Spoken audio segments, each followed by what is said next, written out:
भारत ने चीन से लेकर अमेरिका तक सभी की धज्जियां उड़ाकर रख दी है और यूएन को यह दिखा दिया है कि आज के समय में अगर किसी का बोलबाला है तो वो भारत है। अगर कोई भारत के खिलाफ जाएगा तो उसे मुंह के बल गिरना ही पड़ेगा। ऐसे में वो वक्त आ गया है जब भारत को यूनाइटेड नेशंस में स्थायी सदस्यता यानी कि वीटो पावर दी जाए, वरना भारत इटली समेत कई सारे देश यूनाइटेड नेशन के अस्तित्व पर कड़ा वार करने को तैयार है। तो क्या है पूरी खबर? क्यों यूनाइटेड नेशंस के लिए भारत को वीटो पावर देना जरूरी हो गया है? आज हम सब कुछ जानेंगे।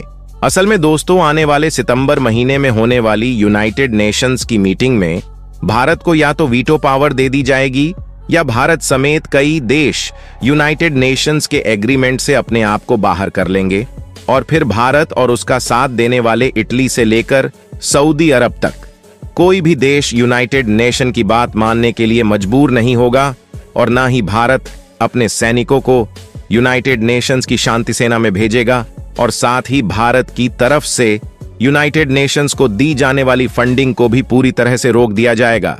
यानी कि इस बार अगर भारत को पावर नहीं मिली तो भारत बगावत पर उतर आएगा और ये बात यूनाइटेड नेशंस बहुत अच्छे से समझ चुका है।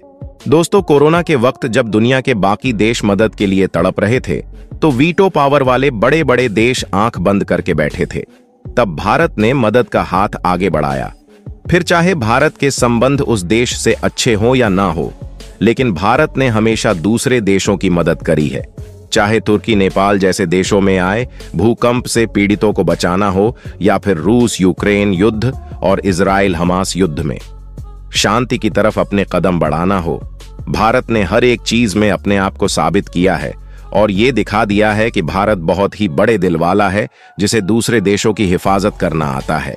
अब ऐसे में अगर वीटो पावर किसी को मिलनी चाहिए तो वो भारत ही है, क्योंकि जो देश बिना किसी पावर के दूसरों की मदद कर रहा है वो अगर पावर में आ गया तो किस लेवल पर दुनिया के अंदर सुधार होगा आप सोच भी नहीं सकते। और आने वाले सितंबर महीने में इसी बात पर विचार होगा। हालांकि चीन ये बात बिल्कुल भी हजम नहीं कर पा रहा है, तभी तो भारत को वीटो पावर मिलने के खिलाफ खड़ा है। अब दोस्तों, कुछ ही महीनों में पता चल जाएगा कि भारत को वीटो पावर मिलेगी या फिर भारत समेत बाकी देश यूनाइटेड नेशंस के साथ बगावत करेंगे। आपका इस पर क्या कहना है? कमेंट में जरूर बताएं और चैनल को सब्सक्राइब करना ना भूलें। धन्यवाद।